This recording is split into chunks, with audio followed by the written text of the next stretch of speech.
नमस्कार, न्यूज के इकलौते फैमिली शो न्यूज की पाठशाला में आप सभी का बहुत स्वागत। मैं हूं सुशांत सिन्हा। ये वो पाठशाला जहां सबकी क्लास लगती है। और सबसे पहले आपको बता दूं कि आज किस किस की क्लास लगने वाली है। मोदी, योगी और अब आरएसएस यूपी में क्या बड़ा खेला करने वाला प्लान बनना शुरू हो गया है, आज इसके बारे में बात करूंगा। सीएम योगी के गढ़ गोरखपुर में मोहन भागवत, क्या बात होने वाली है भाई। पीएम मोदी चुनाव जीतने के बाद इटली पहुंचे, वहां क्या चल रहा है यह भी बताऊंगा। और अयोध्या तक हारने वाली बीजेपी यूपी में 2027 और 2029 के लिए क्या क्या बदलने वाली है, आज इसका चैप्टर सबसे पहले होगा। फिर बात होगी पाकिस्तान का खतरनाक फैल्कन 50 प्लान नरेंद्र मोदी के लिए क्या बड़ा चैलेंज है। कश्मीर पर आतंकी हमले के बाद मोदी की बड़ी मीटिंग में क्या तय हुआ है, आज इसका चैप्टर भी लेकर आया हूं। बजट में टैक्स पर टैक्स लगाने वाला पाकिस्तान आतंकियों को दामाद बनाना नहीं छोड़ रहा। साथ ही बात होगी कथावाचक प्रदीप मिश्रा और प्रेमानंद जी महाराज, दो संतों के बीच क्यों ठन गई है। राधा रानी पर ऐसा क्या बोल दिया कि प्रेमानंद जी महाराज भयंकर गुस्से में हैं, आज ये चैप्टर भी लेकर आया हूं। और फिर लाखों बच्चों की बात, नीट पर सुप्रीम कोर्ट के फैसले के बाद अब क्या होने वाला है। लाखों छात्र परेशान, लेकिन नीट में भी सियासत का मौका तलाश रहे हैं क्या नेता। लेकिन सबसे पहले दिन भर की बड़ी खबरों का रिवीजन, उसके बाद पहला चैप्टर।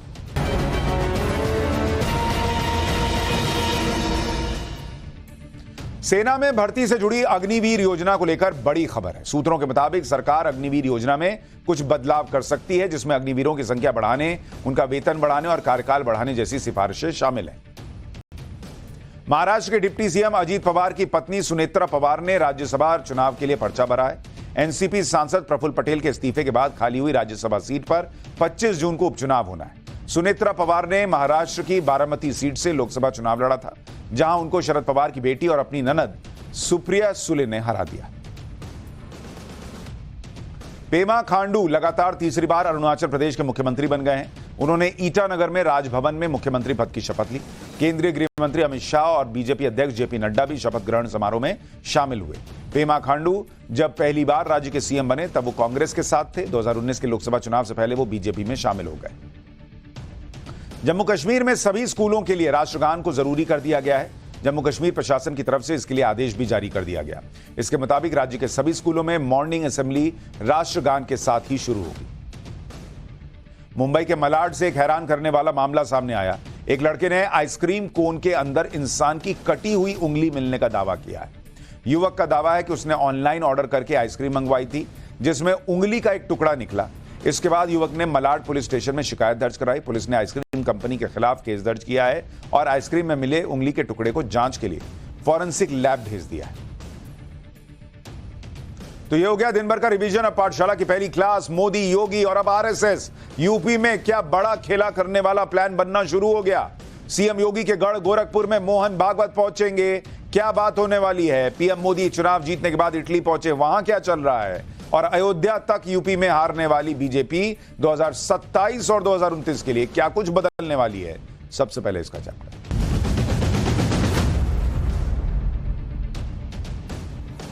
दो 2024 के नतीजों पर वैसे तो इंडी गठबंधन को मंथन करना चाहिए था, क्योंकि भाई 10 साल बाद भी जनता ने उन्हें सरकार बनाने के लायक क्यों नहीं समझा, क्यों सरकार बनाने लायक नंबर नहीं दिए, ये इंडी गठबंधन सोच ही नहीं रहा। भाई लोग अलग मूड में हैं। मोदी की 50 सीटें घटा दी, इसी में खुश हैं वो अपनी हार को ही नहीं मान रहे, जश्न मनाने में जुटे हुए हैं। लेकिन इधर नरेंद्र मोदी हैं जो नतीजों से आगे बढ़ चुके, सरकार बना चुके, काम में जुट चुके। नरेंद्र मोदी आज इटली के लिए रवाना हो गए, जहां G7 के नेताओं की मीटिंग चल रही है। तीसरी बार सरकार बनाने के बाद नरेंद्र मोदी पहली बार वर्ल्ड लीडर्स के बीच होंगे। वर्ल्ड लीडर्स इटली में नरेंद्र मोदी का स्वागत करेंगे और फिर वहां पर नरेंद्र मोदी दमदार तरीके से दुनिया के मुद्दों पर भारत का पक्ष रखेंगे। यानी एक तरफ नरेंद्र मोदी अपने काम में जुट गए, दूसरी तरफ यूपी में योगी आदित्यनाथ भी फुल एक्शन में हैं। वो भी यूपी के नतीजों को पीछे छोड़ चुके हैं और अपने पुराने तेवर में धमाकेदार तरीके से वापसी कर चुके हैं। इसी बीच आप ये भी देखिए कि आरएसएस की भी एंट्री हो गई। आरएसएस चीफ मोहन भागवत की चर्चा कई दिनों से चल रही है। मोहन भागवत अब यूपी पहुंचे हैं और वो भी योगी आदित्यनाथ के गढ़ गोरखपुर में, जहां आरएसएस का कैंप लगा है। अब ये क्या हो रहा है, ये आज समझना बड़ा जरूरी है, क्योंकि मोहन भागवत गोरखपुर में है तो बहुत मुमकिन है कि सीएम योगी से उनकी मुलाकात हो जाए। क्योंकि जो वीकेंड होता है उसमें अमूमन योगी आदित्यनाथ गोरखपुर जाते हैं, जनता दरबार लगता है वहां पर। ऐसे में योगी भी गोरखपुर में होंगे, मोहन भागवत भी गोरखपुर में होंगे, तो संभव है कि दोनों की मुलाकात हो। और यूपी में जिस तरह के नतीजे आए उस पर बीजेपी और आरएसएस के मंथन की चर्चा हर तरफ हो रही है कि भाई अंदर मंथन तो जरूर हो रहा होगा आरएसएस में कि ये क्या हुआ और क्यों हुआ। और एकदम देखिए टाइमिंग देखिए कि अभी इलेक्शन का रिजल्ट आया और यूपी में 5 दिन का कार्यक्रम शुरू हो गया। यूपी में कहां कमी रह गई, कहां सुधार की जरूरत है, ये सीएम योगी भी देख रहे होंगे और आरएसएस के लोग भी सोच रहे होंगे। इसलिए यूपी के लिहाज से आरएसएस प्रमुख का यूपी का यह दौरा बड़ा इंपॉर्टेंट माना जा रहा है। चुनावी नतीजों के बाद पहली बार ऐसा होगा कि संघ प्रमुख मोहन भागवत सीएम योगी से मिल सकते हैं। यूपी में जिस तरह बीजेपी की सीटें कम हुई हैं, उसके बीच मोहन भागवत के दौरे के कई मायने निकाले जा रहे हैं। यह मुलाकात ऐसे वक्त में हो रही है जब मोहन भागवत पिछले कुछ दिनों से अलग अलग मुद्दों पर नसीहतें भी दे चुके हैं। इस संभावित मुलाकात की सिर्फ टाइमिंग नहीं बल्कि जगह भी बड़ी इंपॉर्टेंट है, क्योंकि मोहन भागवत 5 दिन के गोरखपुर दौरे पर है। गोरखपुर योगी आदित्यनाथ का गढ़ है और गोरक्षपीठ और संघ के रिश्ते काफी पुराने हैं। ऐसी खबरें हैं कि शुक्रवार को सीएम योगी गोरखपुर पहुंचेंगे और 14 या 15 जून को संघ प्रमुख से उनकी मुलाकात हो सकती है। हालांकि इसकी अभी कोई पुष्टि नहीं हुई। इससे पहले साल 2022 में यूपी में बीजेपी की सरकार बनने के बाद या उसके ठीक बाद भी मोहन भागवत गोरखपुर गए थे और सीएम योगी के शपथ ग्रहण से पहले उनसे मुलाकात की थी। साल 2020 में भी मोहन भागवत जब गोरखपुर आए थे तो मुख्यमंत्री योगी आदित्यनाथ ने उनसे मुलाकात की थी। इस वजह से भी माना जा रहा है कि योगी आदित्यनाथ और गोरखपुर जाकर संघ प्रमुख से मिलेंगे, इसकी पूरी संभावना है। मोहन भागवत 5 दिन के दौरे पर गोरखपुर पहुंच गए और गोरखपुर में संघ के कार्यकर्ताओं का कार्यक्रम चल रहा है। मोहन भागवत उसी में शामिल होंगे और वो 17 जून की सुबह तक गोरखपुर में ही रहेंगे। इस कार्यक्रम में यूपी के कई जिलों से संघ के कार्यकर्ता शामिल हो रहे हैं। तो ये अपने आप में बड़ा इंपॉर्टेंट हो गया है कि जैसे रिजल्ट आए उसके बाद यूपी में संघ का इतना बड़ा कार्यक्रम हो रहा है, मंथन चल रहा है। इंडी गठबंधन पार्टी मूड में है। यहां बीजेपी, मोदी, आरएसएस, योगी सब जो है अपना गियर शिफ्ट कर चुके हैं 50 सीट गवाकर। यूपी के नतीजों को लेकर किसी ने नहीं सोचा था कि ऐसा रिजल्ट आएगा। बड़े से बड़े एक्सपर्ट फेल हो गए क्योंकि कोई ऐसी वजह नहीं लग रही थी कि कोई एंटी बीजेपी या एंटी इनकम्बेंसी दिख रही हो। सब कुछ ठीक दिख रहा था।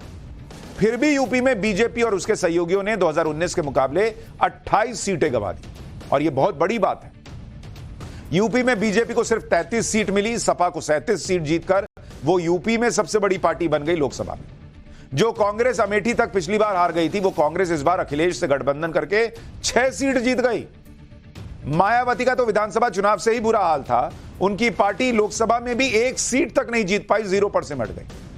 अब यूपी में जिस तरह के नतीजे आए हैं उसमें बीजेपी को कई चीजें दुरुस्त करनी होगी, क्योंकि खराब नतीजों के बाद भीतरघात के आरोप लग रहे हैं और ये खुद बीजेपी के नेता बोल रहे हैं। कई कैंडिडेट बोल चुके हैं भीतरघात की बात कि बीजेपी के अपने नेताओं से ही सपोर्ट नहीं मिला। यूपी में टिकट बांटने के सिस्टम को भी पूरी तरह से ठीक करना होगा, क्योंकि ये बातें भी उठ रही हैं कि कैंडिडेट सिलेक्शन की वजह से कई सीटें गंवा दी बीजेपी। इसके अलावा अधिकारियों के रवैये को लेकर कई बातें कही गई, उस पर काम करने की जरूरत है। बीजेपी ने यूपी में 2014 से लेकर 2022 के विधानसभा चुनाव तक जो जातिगत समीकरण बनाया उसमें सेंध कैसे लग गई, इसका कारण पता करना भी बीजेपी के लिए बड़ा अहम है। बीजेपी को अब जातिगत समीकरण ठीक करने के लिए नए सिरे से काम करना होगा, क्योंकि 2027 में विधानसभा चुनाव पहले खड़ा है, उसके बाद ना 29 आएगा, अभी तो 27 पहले है। अखिलेश यादव के पीडीए वाले जातिगत समीकरण की काट बीजेपी को ढूंढनी होगी, जो इस चुनाव में हिट रहा। बीजेपी पिछले 4 चुनाव यानी 14, 17, 19 और 22 में पिछड़ा, युवा और महिला वोटर के दम पर एक तरफा जीतती आई। बीजेपी को यह पता करना होगा कि पिछड़े, युवा और महिला में से कौन सा वोटर उसके हाथ से खिसका है, जिस पर उसे जल्द से जल्द काम करना होगा। इसके अलावा अखिलेश यादव और राहुल गांधी दोनों पहले की तुलना में बहुत एक्टिव हो चुके हैं, तो पिछले चुनावों से बहुत ज्यादा काम करना होगा बीजेपी को, क्योंकि बीजेपी को विरोधियों को 2024 के नतीजों से लाइफलाइन मिल चुकी है और आगे ये और ताकतवर हो सकते हैं, ये उनको भी पता है। तो जैसे आपको पता है कि भाई सामने वाला ये सोचे बैठा कि हम तो मैच हार ही रहे, तो उम्मीद ये रहती है कि वो फुल टॉस फेंक देगा। लेकिन 2-3 विकेट गिरते बॉलर में भी जोश आ जाता है कि अभी देखो, अभी इसका बाउंसर मार के माथा फोड़ दूंगा। तो अभी यूपी में जो विपक्ष है उसकी यही हालत है, उसकी गेंद में गति आ चुकी है और अब बीजेपी को कायदे से बैटिंग करनी होगी और यह देखना होगा कि क्यों पिछले 2-3 बैट्समैन आउट हो गए। दलित वोट भी यूपी के नतीजों का एक निर्णायक फैक्टर था, जिस पर बीजेपी को काम करने की जरूरत पड़ेगी, क्योंकि मायावती का अपना वोट बैंक खिसक गया। और अगर आप देखेंगे कि कैसे मायावती फैक्टर इस चुनाव में असर दिखा रहा था, आपको यह समझ में आएगा कि यूपी में क्या हुआ है और क्यों संघ की यह बैठक, बीजेपी का वहां पर मंथन, यह सब बड़ा इंपॉर्टेंट है। अगर आप बीएसपी का वोट शेयर देखेंगे यूपी के अंदर, तो यह अपने आप में बहुत सारी कहानी आपको कहता हुआ नजर आएगा। जैसे 2014 का चुनाव देखिए, 20% वोट शेयर था बीएसपी का, लेकिन सीट कितनी आई थी? सीट आई थी 0। लेकिन 2024 का अगर आप चुनाव देखेंगे, 2024 का जब चुनाव हुआ तो बीएसपी का वोट शेयर खिसककर हो गया 9.4%, मतलब ऑलमोस्ट आधा। लेकिन सीट अभी भी बीएसपी की 0 है, यानी सीट तो 2014 में भी नहीं आई, 2024 में भी नहीं आई, लेकिन मायावती का जो वोट बैंक था वो ऑलमोस्ट आधे से भी कम हो गया है 10 साल में। अब ये वोट कहां गया ये भी देख लीजिए। सीएसडीएस के सर्वे के मुताबिक जो चुनाव में दलित वोट था, जैसे जाटव मायावती का कोर वोट बैंक है, वो अगर आप जाटव वोट देखिएगा, जाटव वोट जो है वो किधर गया भाई?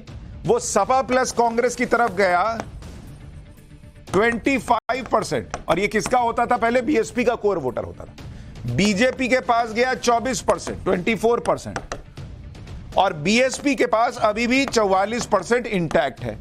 तो बीजेपी के लिए चिंता की बात यह है कि यह कांग्रेस और सपा के पास चला गया। जो गैर जाटव दलित है, अगर इसी में अगर आप देखिएगा गैर जाटव, उसकी स्थिति क्या बन रही है भाई? गैर जाटव के लिए यह सपा कांग्रेस के पास कैसे कितना गया? 56% चला गया है गैर जाटव।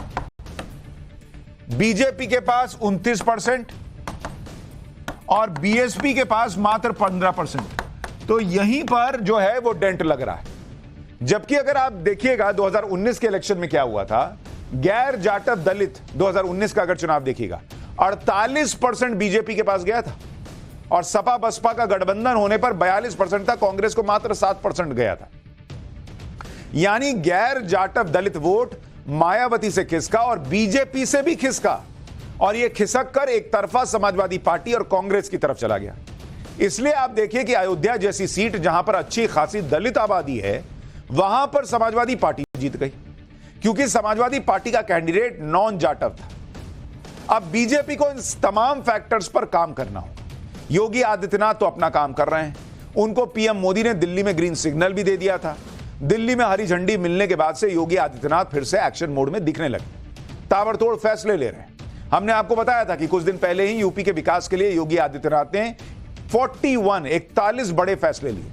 आज भी योगी आदित्यनाथ ने यूपी को लेकर बड़े फैसले लिए, जिसमें सभी नगरों में इनर रिंग रोड विकसित करने का फैसला हुआ, नदियों, पोखरों और अन्य जलाशयों पर अतिक्रमण को तुरंत हटाने की बात हुई है, लोगों से जुड़ी समस्याओं को जल्द से जल्द निपटाने का आदेश दिया गया है। सीएम योगी ने आदेश दिया कि नक्शा पास कराने जैसी सामान्य कामों के में बेवजह की देरी नहीं होनी चाहिए। यह सुनिश्चित किया जाए कि हर नगर की महायोजना में हरित क्षेत्र के लिए आरक्षित हो। जहां कहीं भी ग्रीन बेल्ट है, वहां किसी भी दशा में नई कॉलोनी न बसने पाए। प्राधिकरणों में अच्छे टाउन प्लानर की तैनाती कीजिए, अपना दायरा बढ़ाइए, आय के नए स्रोत सृजित करिए।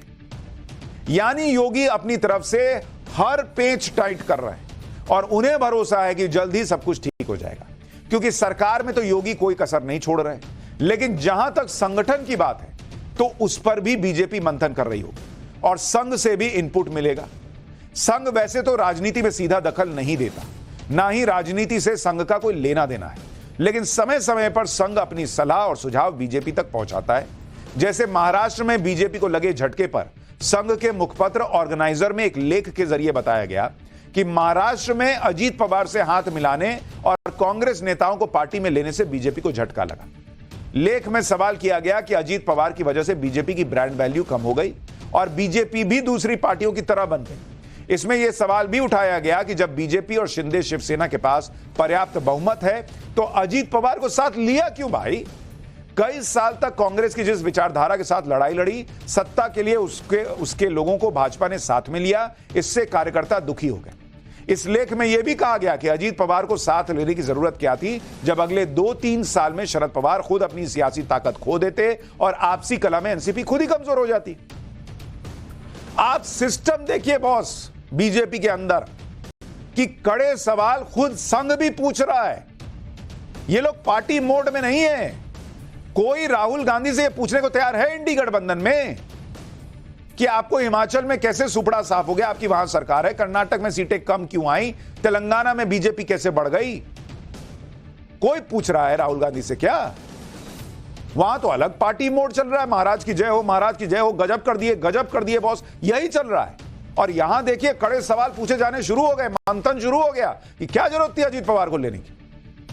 महाराष्ट्र की बात इसलिए हो रही है क्योंकि वहां लोकसभा के नतीजे बीजेपी की उम्मीद से बहुत कम थे। महाराष्ट्र में अगर आप देखिएगा, जिस महाराष्ट्र की बात हो रही है वहां बीजेपी को कोई कम लोग यूपी की बात कर रहे हैं, लेकिन महाराष्ट्र की चर्चा भी बहुत जरूरी है क्योंकि यहां पर यूपी के बाद सबसे ज्यादा लोकसभा सीटें हैं। और अगर आप देखिएगा बीजेपी को 2019 में 23 सीट आई थी महाराष्ट्र के अंदर, जो कि इस बार 2024 में घटकर 9 रह गई।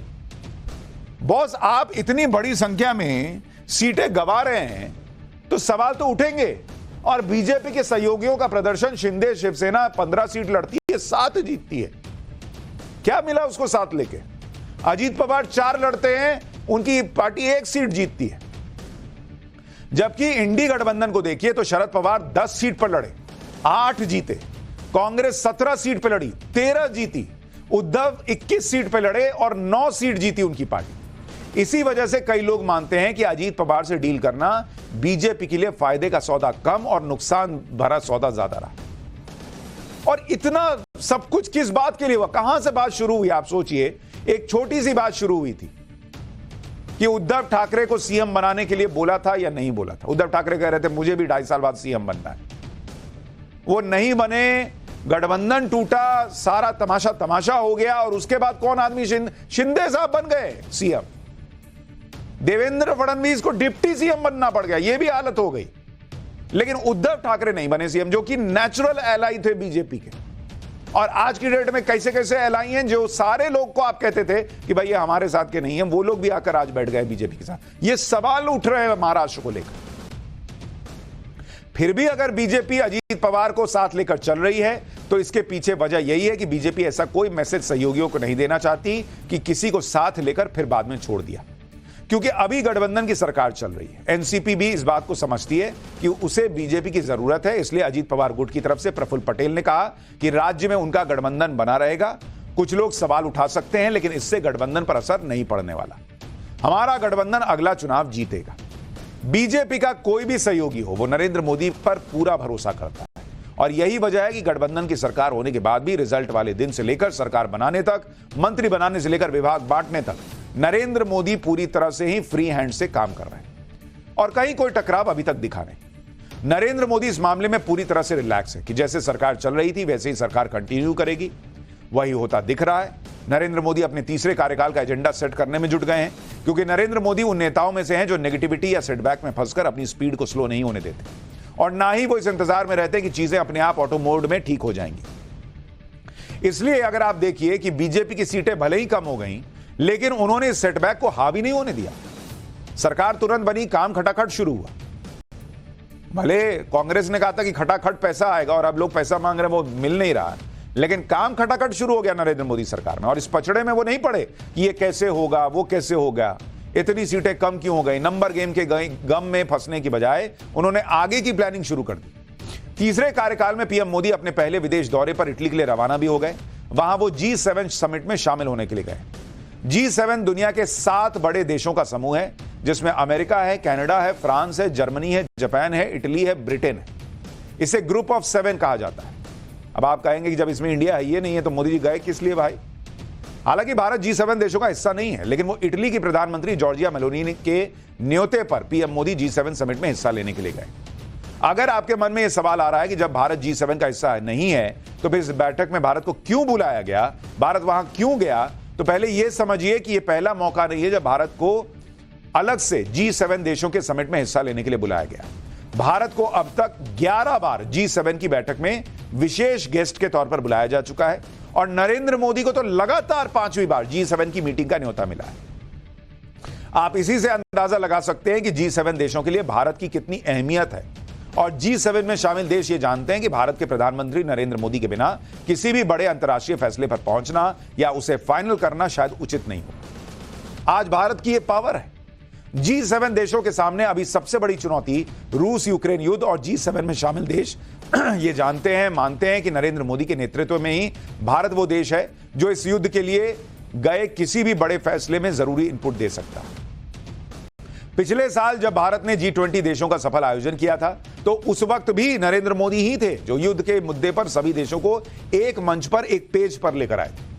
G20 के दौरान भारत ने कई विवादास्पद मुद्दों पर दुनिया के दूसरे सदस्य देशों के साथ सहमति बनाने में शानदार भूमिका निभाई है। इसके अलावा भारत की दुनिया भर में सबसे तेजी से बढ़ती अर्थव्यवस्था भी G7 में बुलाए जाने की वजह हो सकती है। G7 देशों में 4 देश, फ्रांस, इटली, ब्रिटेन और कनाडा, इन सब की अर्थव्यवस्था टॉप 10 इकोनॉमी के हिसाब से भारत से पीछे है। भारत ही वो इकलौता बड़ा देश है जिसके G7 देशों में शामिल ज्यादातर देशों से अच्छे और मजबूत संबंध भी। ये नए भारत की पावर है और इसीलिए नरेंद्र मोदी को वहां बुलाया गया है कि बॉस आप भी आइए। सब बड़े लोग बैठ रहे हैं, बड़े देश बैठ रहे हैं, तो आपका भी होना जरूरी है बॉस। आपके बिना कैसे चलेगा इंडिया के बिना? तो नरेंद्र मोदी गए वहां। पीएम मोदी इटली की प्रधानमंत्री के न्योते पर G7 समिट में शामिल होने जा रहे हैं। इटली यूरोप का एक मजबूत देश है और वहां की प्रधानमंत्री जॉर्जिया मेलोनी को इटली का ताकतवर नेता माना जाता है। पिछले 3 साल में यह पीएम मोदी का दूसरा इटली दौरा होगा। इससे पहले वो साल 2021 में G20 समिट के लिए इटली गए थे। पिछले साल इटली की प्रधानमंत्री भी G20 समिट में शामिल होने के लिए भारत आई थी। पीएम मोदी और इटली की प्रधानमंत्री जॉर्जिया मेलोनी के बीच मजबूत रिश्ते हैं। दोनों नेताओं के बीच अच्छी केमिस्ट्री है। दोनों नेताओं का इस बात पर जोर रहा है कि कैसे भारत और इटली के संबंधों को मजबूत किया जाए। ज्यादातर अंतर्राष्ट्रीय मुद्दों पर भी दोनों नेताओं का नजरिया एक जैसा ही है। G7 सम्मेलन में शामिल होने के लिए दुनिया के बड़े नेता इटली पहुंच रहे हैं। वहां इटली की प्रधानमंत्री जॉर्जिया मेलोनी सभी राष्ट्र अध्यक्षों का स्वागत कर रही है। इस दौरान एक दिलचस्प तस्वीर भी दिखी जो अब सोशल मीडिया पर वायरल हो रही है।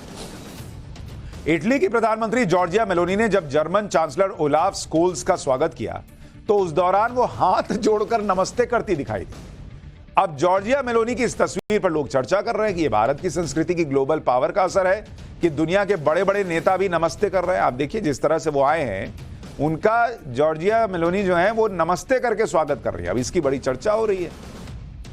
इटली जाने से पहले नरेंद्र मोदी 2 जरूरी काम भी निपटा कर गए।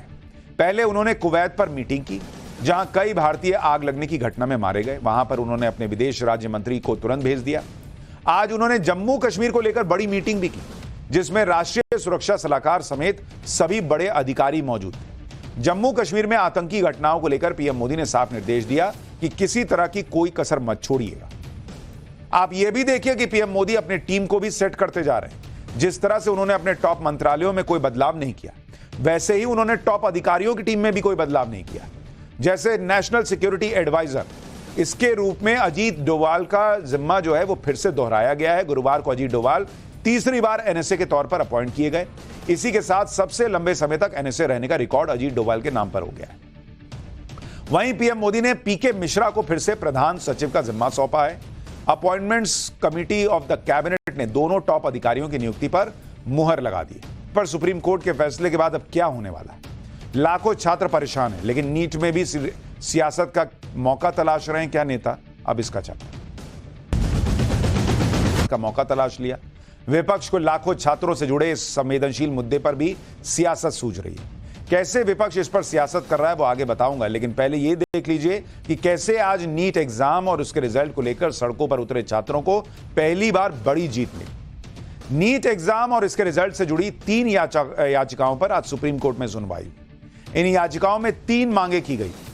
पहली मांग कि नीट के एग्जाम में शामिल कई स्टूडेंट्स को जो ग्रेस मार्क्स दिए गए हैं वो गलत है। दूसरी मांग मौजूदा रिजल्ट के बेस पर हो रही काउंसलिंग पर रोक लगाई जाए। तीसरी मांग नीट एग्जाम को रद्द किया जाए और एग्जाम दोबारा कराया जाए।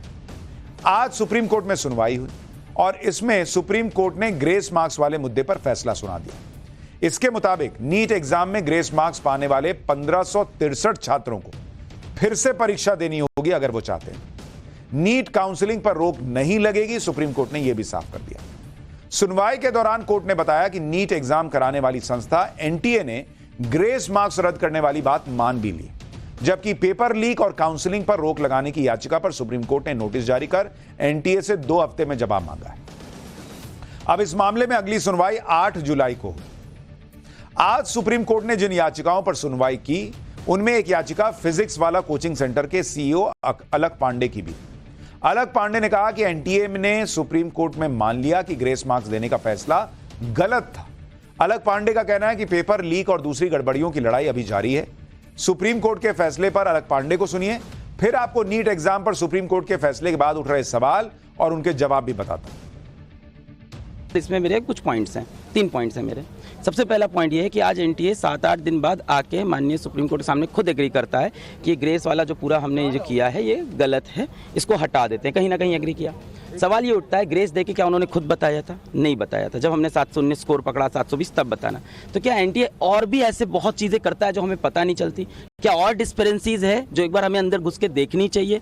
ये तो पकड़ा गया 719 720 से, क्या ऐसे और भी मामले हो सकते हैं? तो कहीं ना कहीं ट्रस्ट का इश्यू है। दूसरा बात, उन्हीं बच्चों को ग्रेस मिला था और उन्हीं को री एग्जाम की अपॉर्चुनिटी मिल रही है जो माननीय हाईकोर्ट पहुंचे थे एग्जाम के बाद कि उनका समय का नुकसान हुआ है। बहुत सारा बच्चा माननीय हाईकोर्ट नहीं गया क्योंकि किसी को नहीं पता कि बाद में ग्रेस नंबर मिलते हैं, पहले कभी नहीं हुआ। और 18 साल के बच्चे को नहीं पता है कि मुझे पेपर लिखने के बाद अब हाईकोर्ट जाना होता है। तो मुझे लगता है यहाँ पे राइट टू इक्वालिटी का वायलेशन है। तीसरी बात, पेपर लीक का जो मुद्दा है वो ओपन है, उस पर सुनवाई होती रहेगी। और आज माननीय सुप्रीम कोर्ट में जजेस ने खुद बोला कि मान लेते हैं काउंसलिंग हो गई, मान लेते हैं एडमिशन भी हो गया और तब कुछ प्रूफ होता है तो we have all the powers to revert everything. NEET से जुड़ी याचिका पर सुप्रीम कोर्ट के फैसले के बाद कई लोग कंफ्यूज भी कि अब आगे क्या होगा। लोगों के मन में कई सवाल उठ रहे हैं। ऐसे ही कुछ सवाल और उनके जवाब आपको बता देता हूं। पहला सवाल जो कई लोगों के मन में है कि क्या नीट की परीक्षा रद्द होगी? एनटीए का जवाब है कि अभी परीक्षा रद्द नहीं होगी, कोर्ट ने भी ऐसा नहीं कहा। सवाल यह है कि ग्रेस मार्क्स वालों का क्या होगा? एनटीए का जवाब है कि ग्रेस मार्क्स खत्म होगा और दोबारा ऐसे जो 1563 छात्र हैं उनकी फिर से परीक्षा होगी। तीसरा सवाल, ग्रेस मार्क्स वाले परीक्षा नहीं देंगे तब क्या होगा? क्योंकि उनको ऑप्शन भी है कि आप चाहिए तो फिर से परीक्षा दे दीजिए, चाहिए तो नहीं दीजिए। इस पर एनटीए का जवाब है कि ग्रेस मार्क्स, अगर वो ग्रेस मार्क्स वाले फिर से परीक्षा नहीं देना चाह रहे तो उनको जो ग्रेस मार्क्स दिया गया है वो काट देंगे और उनका स्कोर कार्ड जारी कर देंगे। फिर सवाल है कि ग्रेस मार्क्स वालों की परीक्षा होगी कब? 23 जून को परीक्षा होगी और 30 जून तक रिजल्ट आ जाएगा, यह भी एनटीए ने साफ कर दिया। फिर सवाल है कि इनकी काउंसलिंग कब शुरू होगी? एनटीए का जवाब है कि 6 जुलाई से काउंसलिंग शुरू हो जाएगी। अब बहुत लोगों के मन में एक बड़ा प्रश्न यह भी है कि अगर मान लीजिए इन लोगों ने फिर से एग्जाम दिया और इनके नंबर ऊपर नीचे जो भी हुए वही आ गए, ऊपर नीचे हुए, कुछ भी हुए, इससे जो बाकी के छात्र हैं उनकी रैंकिंग पे भी असर पड़ेगा। क्योंकि भाई किसी को मान लीजिए 650 आया है तो उसकी वजह से बाकियों का भी तो रैंक ऊपर नीचे हुआ है ना। अब वो 650 वाला मान लीजिए 715 हो गया फिर से एग्जाम देके, या 510 हो गया, जो भी हो गया, मतलब एक एग्जांपल दे रहा हूं, तो औरों के रैंक पे भी तो असर पड़ेगा। उसका क्या होगा? हो सकता है किसी को मान लीजिए एम्स में एडमिशन जो है वो नहीं मिल पा रहा क्योंकि अभी उसकी रैंक ऐसी है। हो सकता है ये लोग फिर से एग्जाम दे और उसकी रैंक अच्छी हो जाए तो क्या उसको एम्स में एडमिशन मिल जाएगा? बहुत सारे सवाल हैं और इसका जवाब अभी एनटीए के पास भी नहीं है। पहले वो एडमिशन लेंगे, माफ कीजिएगा, फिर से टेस्ट लेंगे, उसके बाद इस पर भी चर्चा हो रही है कि ऐसा होगा तो क्या करना है। सुप्रीम कोर्ट के आज के फैसले के बाद नीट काउंसलिंग का रास्ता साफ हो गया है। हालांकि सुप्रीम कोर्ट के फैसले से छात्र संतुष्ट नजर नहीं आ रहे, उन्हें अपना भविष्य अधर में लटका दिख रहा है। वो दोबारा एग्जाम कराए जाने की मांग कर रहे हैं क्योंकि इस बार मेडिकल कॉलेजेस में एडमिशन के लिए कट ऑफ काफी ज्यादा हाई हो चुका है। इसे आंकड़ों के जरिए समझिए। जैसे साल 2021 में 710 मार्क्स लाने पर ऑल इंडिया रैंक 23 मिल जाती थी। 600 मार्क्स लाने पर ऑल इंडिया रैंक 18,695 होती थी। साल 2022 में 710 लाने वाले का ऑल इंडिया रैंक जो है वो 6 था। 600 मार्क्स लाने वाले का ऑल इंडिया रैंक 20,577 था। 2023 में 710 मार्क्स लाने वाले का ऑल इंडिया रैंक 27 था। 600 मार्क्स लाने वाले का ऑल इंडिया रैंक 28,619 था।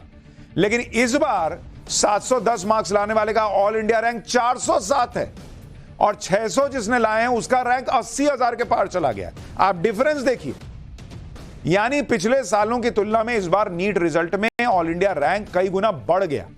710 नंबर पर पिछले साल की तुलना में करीब 15 गुना और 600 नंबर पर पिछले साल की तुलना में करीब 3 गुना, जिसकी वजह से छात्रों को सरकारी कॉलेजेस में दाखिला मिलना असंभव नजर आ रहा है।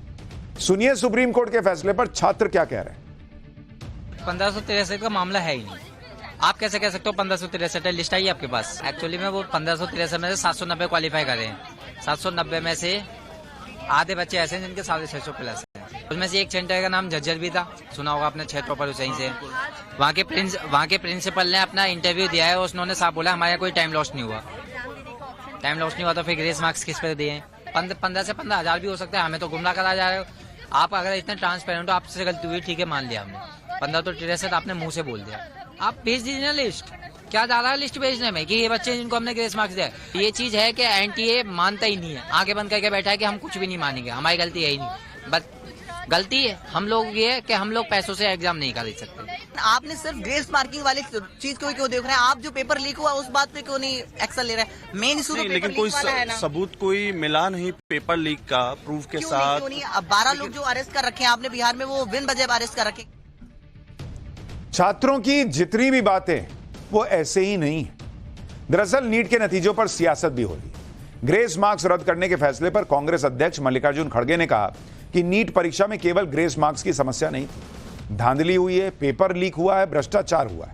कांग्रेस अध्यक्ष ने कहा कि नीट परीक्षा में बैठे 24 लाख छात्र छात्राओं का भविष्य मोदी सरकार के कारनामों से दांव पर लग गया है। मोदी सरकार एनटीए के कंधों पर अपनी कारगुजारियों का दारोमदार रखकर अपनी जवाबदेही से पीछा नहीं छुड़ा सकती। पूरे नीट घोटाले की कांग्रेस पार्टी सुप्रीम कोर्ट की निगरानी में निष्पक्ष जांच की मांग करती है। खड़गे के ट्वीट पर केंद्रीय शिक्षा मंत्री धर्मेंद्र प्रधान ने जवाब देने में देर नहीं लगाई। धर्मेंद्र प्रधान ने भी ट्वीट किया कि नीट परीक्षा मामले में एनटीए माननीय सुप्रीम कोर्ट के निर्देशों का पालन करते हुए उचित कार्रवाई करने को कटिबद्ध है। माननीय सुप्रीम कोर्ट के निर्देश के बाद 1563 छात्रों की परीक्षा दोबारा कराई जाएगी। आगे धर्मेंद्र प्रधान ने लिखा कि छात्रों के भविष्य पर राजनीति करना कांग्रेस की पुरानी आदत है। राजनीतिक रोटियां सेकने के बजाय कांग्रेस को भारत के विकास में योगदान देना चाहिए। इस मुद्दे पर जिस तरह की राजनीति की जा रही है वो केवल भ्रम फैलाने की कोशिश है और इससे छात्रों की मानसिक शांति पर असर पड़ता है। वर्तमान में नीट की काउंसलिंग प्रक्रिया शुरू होने जा रही है और इसे राजनीतिक आखेट का विषय बनाना न केवल अनुचित है बल्कि ये भावी पीढ़ी के साथ खिलवाड़ करने जैसा है। धर्मेंद्र प्रधान ने आगे ये भी लिखा कि विपक्ष के पास मुद्दे नहीं है। ऐसे संवेदनशील मुद्दे पर विपक्ष बिना तथ्य जाने सिर्फ झूठ फैला रहा है। कांग्रेस अपनी ऊंची राजनीति के लिए देश के भविष्य के साथ खिलवाड़ कर रही है।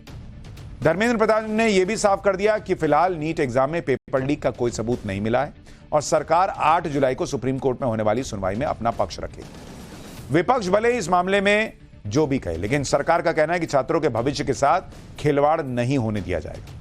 सरकार को छात्रों और उनके परिवारों की चिंताओं का ध्यान है और ऐसा कुछ नहीं होने दिया जाएगा जिससे छात्रों के भविष्य पर कोई असर पड़े। लेकिन छात्रों को लगता है कि अभी भी उनके साथ न्याय हुआ नहीं है, क्योंकि अभी भी उनके मन में कई सवाल हैं जिनके जवाब मिलने बाकी हैं। एक छोटा